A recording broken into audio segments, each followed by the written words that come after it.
for a long time before we actually went out on a date. Actually, before this date happened. So we were talking, and she had some wine. Ain't nothing wrong with wine. I don't think wine is a sin. I don't think it's bad. But on a first date, you might as well just... Yeah, it was a bad idea. On the first date. Bring protection. Because that's...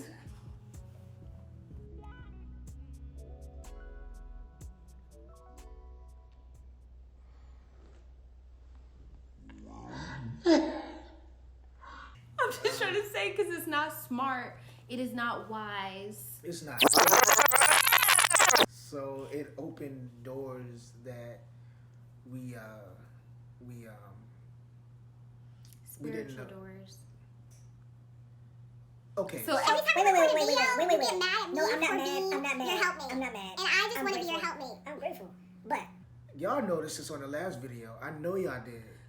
Well, every time I tried to say something, she'd be like, sit over there. Open door. Right? That's where we at, right? I'm afraid to speak, so I'll just nod. Okay. So open doors.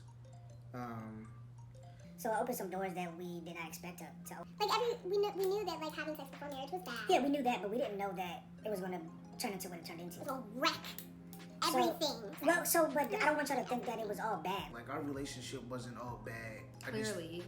Right. So I just feel like it's just certain do's and don'ts. That's all this is. It's do's and don'ts that you shouldn't do, and we're just telling you what our testimony is when it comes to it. It gives us simple instructions, but the Bible doesn't go in detail about dating. And I think that's, something that God did intentionally, because it's a very personal thing that you have to walk through under the guidelines of, hey, save this thing for marriage. Hey, respect one another like a brother and sister before marriage, because you don't know if this person is your spouse or somebody else's spouse. So I've been married before.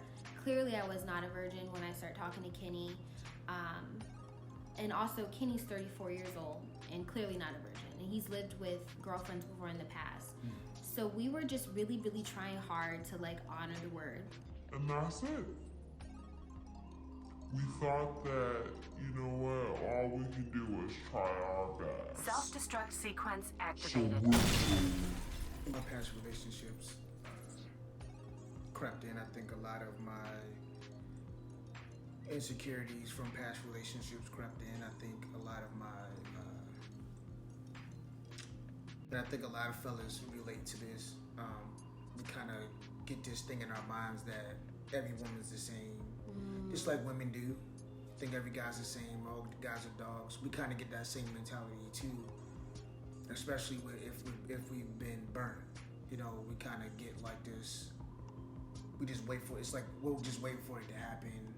When it happens, told you so, type thing. So yeah, that's the kind of thing that crept in, and things will be for instance, things will be going fine with me and Leah, and I think I would just be looking for something to go wrong.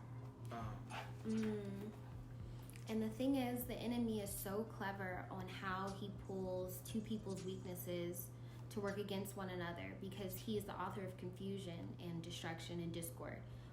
We hit a breaking point. Yeah. So the breaking point was we ended up Getting pregnant. Looking back, I see that it felt like the breaking point in our relationship, but it was actually a wake-up call. So I was pregnant. I ended up having a miscarriage at 4 months pregnant. And the way that happened was I actually got on a plane and was visiting family for the holidays, because our close family and friends knew that we were pregnant. So it was important for me to spend time with my grandmother. I was living by myself here and nobody knew, so I needed to go be with my grandmother.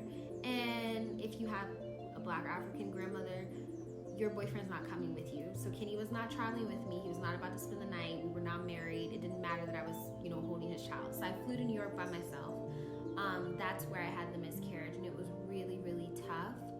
I do think that, if there's interest there, I'd be happy to talk about healing after a miscarriage and kind of my walk with God during that season. But it was really tough because Kenny wasn't there. As you can see, he's super attentive, supportive, emotional, and he definitely was my rock when we were dating. So going through that without him was really hard. But at the same time, it forced me to put my eyes on Jesus. And I think that was where it all started to come full circle for me, because I realized how distant I had become from my Father in heaven. And I felt so defeated, and that's when I started getting real and raw in my relationship with God, where I was just like, God, how did I get here? We tried, we wanted to do the right thing. We could count on our hands the number of times we fell into sexual sin, and now I'm pregnant. I was like, there's girls that don't even care about celibacy, that, you know, are sleeping around, that are not, and I just couldn't understand, like, why does it seem like I can't do anything right? Why does it seem like we're this horrible couple? Why can't I just get this one area of my life right? I think when I found out I was pregnant, I was shocked. Then I got angry. The shame of having to tell family and friends, because I had the shame of being divorced at such a young age, and now having a baby out of wedlock, just like my mother did, I could not fathom, like, just showing my face in my circles, because I'm not somebody that's shy about their faith. Everybody knew I believed in God. Everybody knew that, you know, God had helped me through this divorce, and now look at me messing up again. So yeah, I got really tired, and it caused me to have this weird view of Kenny. And the enemy is so crazy, because he'll tempt you to sleep with your boyfriend, right? But then if something happens, and this didn't happen here, an STD, or you get pregnant, then this switch will flip, and then you'll be like, Oh, wait a minute. Does he really love me? Does he honor me? Does he really care about me? How could he put me in this situation? That's how the enemy is. He baits people against one another. He comes with such confusion. So it was just really, really hard on our relationship. And then, of course, when the miscarriage happened, I was like, God, so you let me carry a child for 4 months, tell everybody, endure that shame, just for me to lose it? Even if I was married and had a miscarriage right now, I would be broken. So having that miscarriage when we weren't married, and everything that tied with it, it's almost like a part of our relationship died during that time. It was hard. Kenny was here, I was in New York, and when I flew back, I left with a child and I came back without one. And it was not easy at all. And because of church culture that we were part of and our lack of community, there was absolutely no one for us to talk to. I talked to my grandmother, and she was there for me, and she prayed with me and read scriptures. But to keep it 100, at that moment, she was done with the relationship. Leah and Kenny, nope, y'all done fell into sin. Y'all are not holding yourselves. This can't be a God thing. Cut it off. If your hand caused you to sin, cut it off. And I was so torn, because it was like, choose God or Kenny, and I just lost a baby. And I was trying to shove down these feelings of just wanting to talk to Kenny and be with him, but then scared again, like, yo, we did prove that we don't know what we're doing, so like, should I be talking to him? And we had a really real conversation. I think at that point our relationship was at ground zero.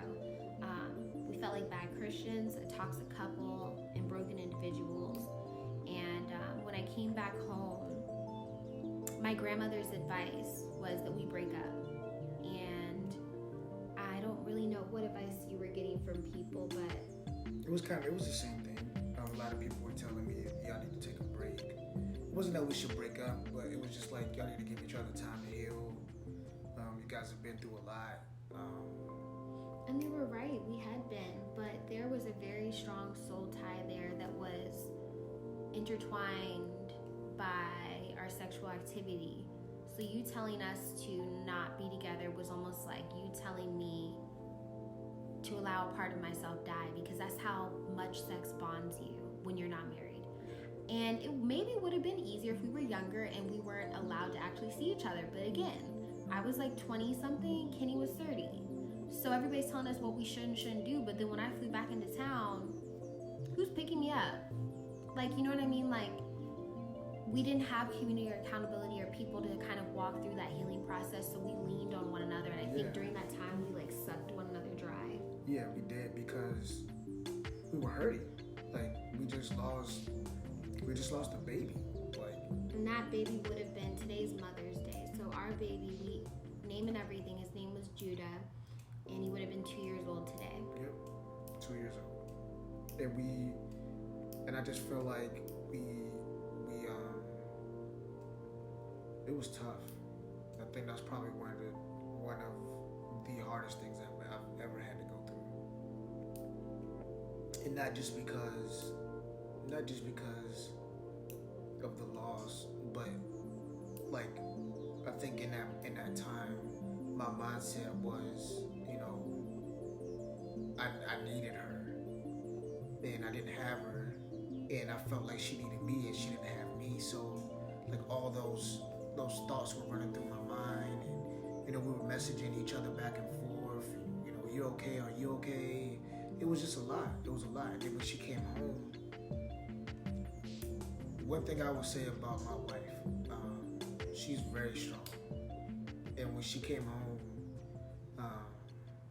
I knew she was being strong. She was actually being strong for me, because I didn't, at the time, I didn't know how to handle this. I didn't know how to fix it, and there was nothing I could do to fix it. So we just had to go through this process. So we powered through. And we ended up taking a break.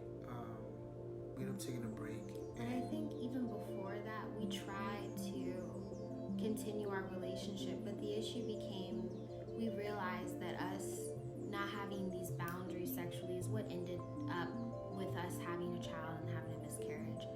So then out of nowhere, we tried to do like a hard stop, and it just brought this weird energy into our relationship. And this is probably why a lot of people suggest, like, once you've crossed that line, you should break up, because it was really, really difficult to be with one another and not be with one another in that way when we've done that before. And I'm not saying like every day we wanted to, but I'm like talking about, even though we were falling sexually, we were not going to move in together, but we would like hang out really late, spend the night together. It was just really difficult to manage all these things. And now we have the added thing of a death of a child. And nobody really knew other than our family and our community. So we weren't even able to actively heal in our process, to actively be authentic and real and connect with other people who may have walked through that. I didn't have a woman I could talk to. Kane didn't have a man. And I think that old demons started to resurface. For me, I just started drinking a lot. What started as like a glass of wine in the evenings and happy hours and drinking with the girls for fun became like just something I was doing that was very numbing.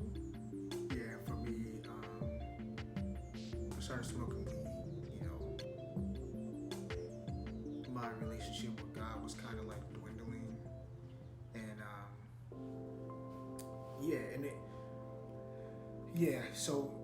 so during the break, that's when I felt like I was kind of like at my wit's end, because a lot of things around this situation happened. It wasn't just, at least for me, it wasn't just the loss of a baby. Yes, that was big. I ended up losing my job. I ended up losing my place to live. So I didn't even realize all those things happened back to back like that. And then we broke up. So it was like all this stuff coming at me at the same time. So I kind of was just like, you know what? I don't know if I can do this. So I just tried to rebound. I tried to find other things to fill the time that I had with her, fill the God void. Like, I tried to find and use whatever I could. It was around Christmas time, after all the rebounds and the smoking and all this kind of stuff. I was wilding out. Yeah, I was wilding out. And I went to church, and I kind of had like this, like, it was a come to Jesus moment, but it was more so like, it wasn't like, the angels falling out of the sky and God saying, son, wake up. It wasn't like that. It was like, yo, man, what the heck are you doing to yourself? Like, what are you doing? Like, are you just going to just give all this up, Like, do you not realize who I am? That's basically how God was talking to me. And I kind of had to, like, come to grips with myself. I had to look myself in the mirror and realize, like, just because things get hard doesn't give you the right to turn your back on God. That's not a green light to do that. So that's the lesson I had to learn, you know, in that situation. I had a real encounter with God. So I started setting. So me and Leah kind of like started like talking here and there, but I started setting boundaries so that certain lines won't be crossed, or certain habits won't be picked back up. You know, like the drinking, the smoking, that had to completely stop.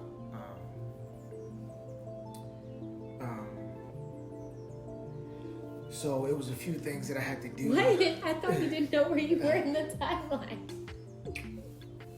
It was a few things that, you know, I prayed and I asked God, like I said, if she's the woman that you have for me, it's a few things that I need to see her do. And the first one was I needed to see her find a church. Then the second one was I needed her to find a mentor, and I needed her to start counseling.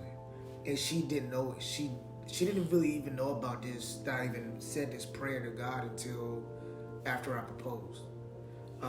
So it was so crazy. She did it all. She did it all without me saying anything. And if you're waiting for that like spooky Christian couple, like I heard from the Lord that this person was it, this is that time.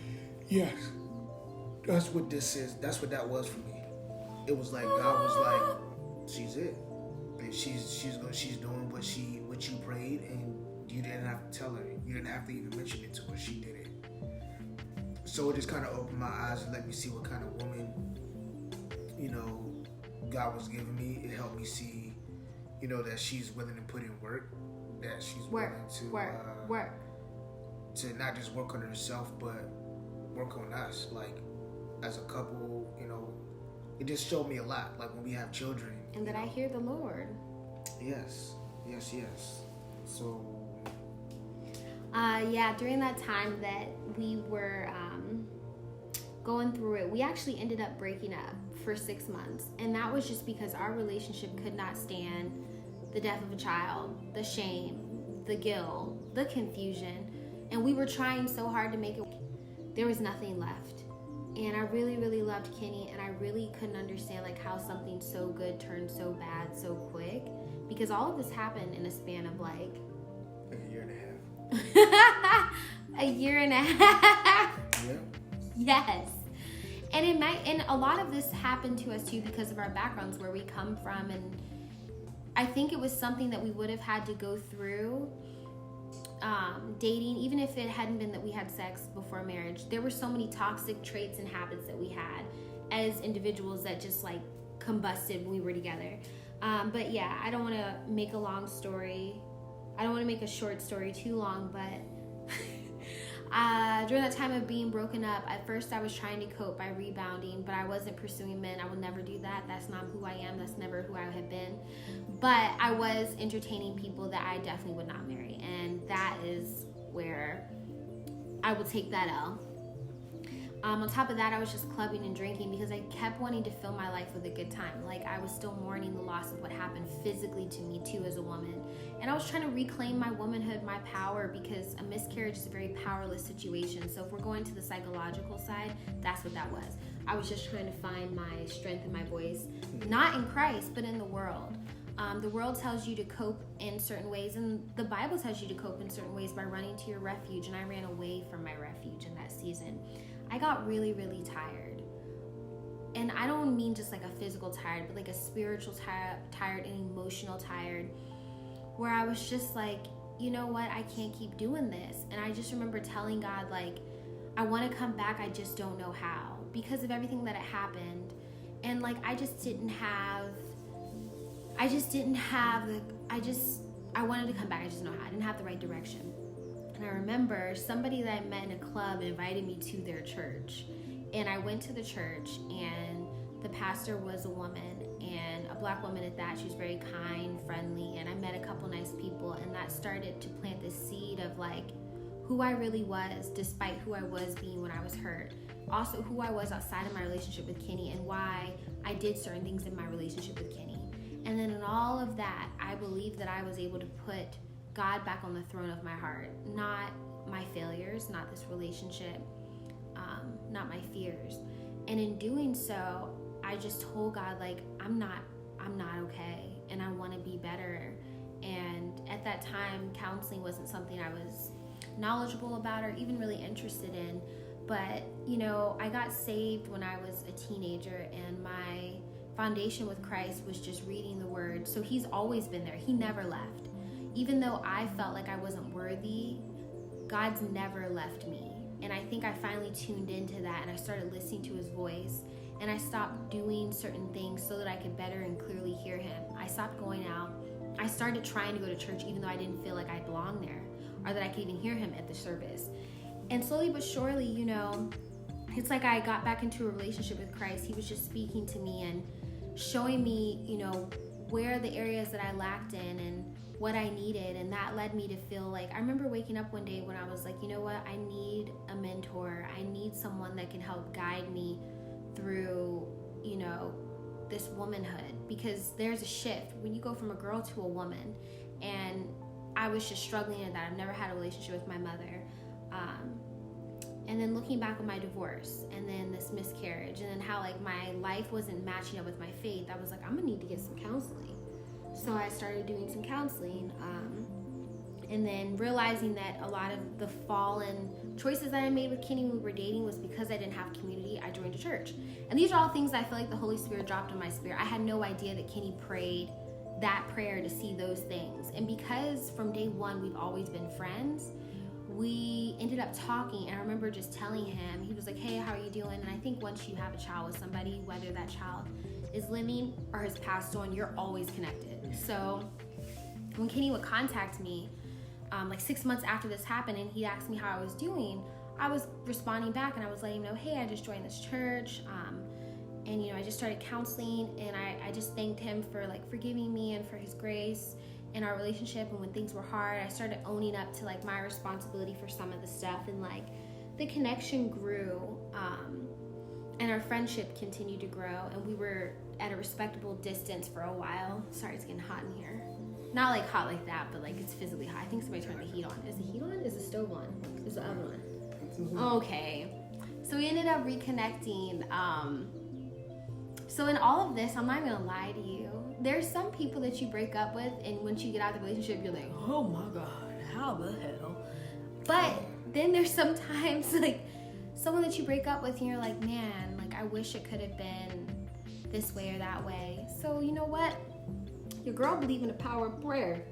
I was praying. I really wanted to be back with Kenny, but I knew that the challenges that we had before were still there, and I did not know how we would conquer them. So let me tell people how we reconnected. So, Yep, that's what it says. Sorry. What? So one day, this is how we reconnected. No lie. Like this is exactly how it happened. So Leah, I called her one day, asked her how she was doing, and she was like coughing and sniffling. I was like, "What's wrong?" She's like, "I got a cold." And I was like, you know, like, how'd you get a cold? Like, what's going on? She was like, I don't know, I got a cold. And I was like, all right. So I was like, you want me to come over and bring you some medicine? You know, you need anything? She was like, well, actually, I do. I don't feel good enough to go out and get medicine. Y'all know when you're single and you get a cold and your family's not nearby, you live on your own, it feels like you're dying. Yeah, yes, it does. I knew I could have picked up some flu medicine on the way home, but I did not have the strength. So she called your boy. I did not call him. He called me to check on me. She called your boy and was like, Sorry, y'all. I just did my hair can today, you go so. get me some medicine and some... No, so see, he just switched the story. Okay. Listen, by this time I had boundaries and discernment. So he was asking me how I was doing. I told him I wasn't feeling well. He said, can I bring you some medicine or food? And I was just like, because if he comes back over here. Mind you, we hadn't been like alone together in a while because of everything that happened. I was like, he comes back over here, like, I don't know. And then also another thing, like, I was so sick that there was no way I was going to draw eyebrows on or take my hair out the bonnet or make myself not smell like I hadn't showered in 2 days. So I really actually did not want him to come. But I ended up coming. So, you know, me being a nice guy that I am, you know, in the way God made me, you know, I'm not just gonna bring medicine and that's it. Like, I knew she needed like a home cooked meal. I knew she needed like some soup or something to make, you know, to give her like some, you know, what, you know, to pick her up a little bit, because I knew the medicine wasn't just gonna do it. So, you know, I went to the store, and she's a vegan, so she didn't eat meat, so I couldn't make her I'm chicken. not a vegan, baby. Well, she's a pescatarian. Thank you, Jesus. Actually, at that time, I was a vegetarian. I didn't eat fish. Yes, You're the only reason I eat fish, because that's another. Right. I was a That's another vegetarian. conversation. Yeah, so at the time she was a vegetarian, like I said. So You did not say. she was a vegan vegetarian. I don't know what's the difference, to be honest. But Just give yeah, me such good memories. so I brought over like some soup and like some little spices and stuff to try to make her feel better. And I He brought, made a homemade broth soup type dish. Cut up the garlic, the basil, the oregano. yeah. Something's making me feel like I'm not saying it right. He just made this homemade soup. And I gave it to her, and you know, in the process, we started talking, and we were just, you know, opening up and letting each other know where we were, spiritually and emotionally, and I think it just kind of opened the door back up for us to reconnect, and now. You don't even remember? What? The turning point for me was this man made soup and served it to me, and we were already comfortable with each other. I knew Kenny was in love with me, and I was definitely in love with Kenny, but like the shame of defeat and all that stuff I wasn't trying to deal with. But this man made the soup for me, Oh yes. gave me a kiss on my forehead, and then And I said, left. well, I don't think I should stay any longer because, you know, I don't want to put us in a bad situation. And basically, he left, and he was like, if you want to talk or go on a date when you feel better, let me know. Yep. He left, and I cried. Yep. She fell in love with your boy all over again. Yeah. Anytime Kenny cooks, I fall back in love. He be throwing down. For somebody that loves to eat meat, he be making some great vegetarian dishes. So, yeah. You know that. Yeah. So, I started to feel great. And I think the reason why I felt great is because I think one of the garlic cloves that Kenny put in the soup, he didn't chop up all the way. He just threw the whole thing in there. She So I was swallowed eating it. the soup and I swallowed it whole. And then like everything flushed out. This stuff came out, and I felt better. And I just could not get it out my mind, you know, how his humility. And I was just like, God, I want to marry a man like this who can fall short, who can sin, because I know who I am. I know where I fall short, and I have to own it before God. So having a man like that say, like, I don't know how we can do this, but I want to do it the right way if you would like to try. Yeah. And I saw the repentance in his life. I saw him smoking weed and then not smoking weed and, like, you know, walking through his deliverance. So I was just like, God, I don't know how, but can we try this again? And we started praying and really doing our research of understanding why it is that God doesn't want you doing certain things when you're dating and what you should be doing instead of those things. Yeah. And that's what really started our journey with celibacy. And I just, It just made everything easier. it really did. Like, Oh, yes. I'm It getting was- excited. This is a good part. it was like night and day. It was like Night and day. Like we were like two different Flip people. the switch. I'm getting so excited. So yeah, it was good. So after after all that, we started talking about celibacy and saying how Can I share something? yes. So, and this is the thing that makes me excited. The enemy would love you to believe, why the heck would you try to, not have sex when you're dating? That seems so hard. That's so ridiculous. Like, why would you just deny what your body wants to do? It's really no big deal. What if you guys are already, like, planning to get married anyways? This is why there's such a difference when you withhold something like that for your marriage and when you just indulge with it. When you prematurely go into such an intimate thing, it really messes with the flow and the natural progression of trust and respect in a relationship. Yeah. not everybody gets a second chance with someone. So us being able to do it the wrong way and they get a chance to do it the right way, I'm gonna let him finish because I'm getting excited. So yeah, we started practicing celibacy. I felt like, you know, things started turning around. It was like somebody. It was like we were driving a sports car and somebody just mashed the gas. Like, that is such a man analogy. Because everything just started happening, like the respect. The celibacy started, and then we started the boundaries. Yes. Okay, I'm sorry. I think I'm ad-libbing. I don't think that I'm interrupting. I'm sorry.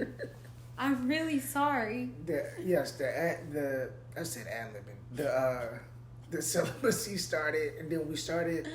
Leah started going to counseling, and then her counseling. Shout out to Erica. She wanted to meet me, and then we started courtship counseling, and then the courtship counseling led to premarital counseling. Then the premarital counseling led to marital counseling. So you read in between the lines. So yeah. This is what we said. So for me, this is why I felt like we shared our testimony, is to show people that, you know, number one, restoration is real. Forgiveness is real. God's grace is real. His mercy is real. And if you're just open to trying it His way, He will blow your mind. He will blow your mind. Yeah, and there's so many Christian couples out here that have honored God throughout their entire relationship, and some have not even kissed until their wedding day. And I think that they are an amazing force for the kingdom, because you guys are showing us discipline. You guys are showing us obedience from step one. Yeah. However, there are a lot of us that are like not there yet and that have fallen, and you need to know that you can get back up. You need to know that you do not need to be discouraged, that your worth is not your worth is not based off of your past mistakes. Your worth is based off of how much you're able to actually give to God. Yeah. And when God asks us to do something, it's because there's protection and obedience. And it's, okay, so now I'm gonna stop. No. It's not always easy to do the right thing, but it is always worth it. Our hearts were changed. You know, it's so sad that we had to walk through that miscarriage. But it was what God used to turn our lives around. What the enemy meant for evil, God used for His good, because our hearts were different the second time around. Sorry.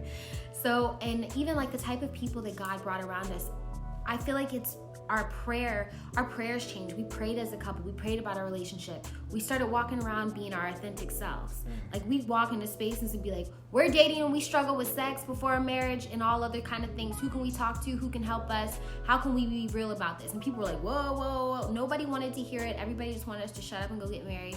But no, we were going to walk out the celibacy and walk out our healing. So where was I going with that? I have so much to say. This video is really long as is, but I just want you to know that you are not too far gone. And even if you don't get a second chance with that person, you always have a second, third, fourth, and fifth chance with God. So as soon as you surrender to Him and you open yourself up and avail yourself to obeying His word, He will bring people. He brought couples to us that were like, hey, we're married now, but we struggled and we stopped, and this is how we overcame temptation. There is no temptation that is uncommon to man. So whether it's the temptation to sleep together before marriage, whether your temptation is drinking, whether your temptation is smoking, there is nothing that Jesus did not face and conquer for us. There is nothing that no one else can judge you about. Be true to yourself, be authentic, and be relentless in your pursuit to do God's will, even when you fail and fall short. That's all I gotta say for now, because I'm getting worked up. I'm getting excited. We hope that this testimony kind of shed some light on a different narrative when it comes to celibacy and Christian dating. I'm sorry if you came here and you needed tips and advice, because we cannot provide that. I will look into providing some resources in regards to books that we read, different things that we put in play. If you guys want to hear more about that, let us know. There's a lot of Christian couples on here that can give you purity advice and tips and stuff, but just please remember, there's no formula. Yeah. Let the Holy Spirit lead you, and make sure you got the Holy Spirit before you try to get a man. That's why this. So thank you Sometimes guys. the Holy Spirit will be telling me, "Don't let him come over here." Sorry. Are you done? Yeah, I'm done. You sure? Yes, I'm so excited we finally recorded this. Okay. All right. So guys, thank you for watching. Subscribe and Like and comment and let us know what you want to hear more of. yeah, I think our next videos are gonna be our own personal. Yeah, we'll either do our personal testimonies Or we aside might from do our relationship. Or we might do the wedding. Yeah. How we planned our wedding. 1 month. We'll do the bride experience and the groom experience. Yes. All right. All right, guys. Thanks for tuning in. We're the Grays. We're the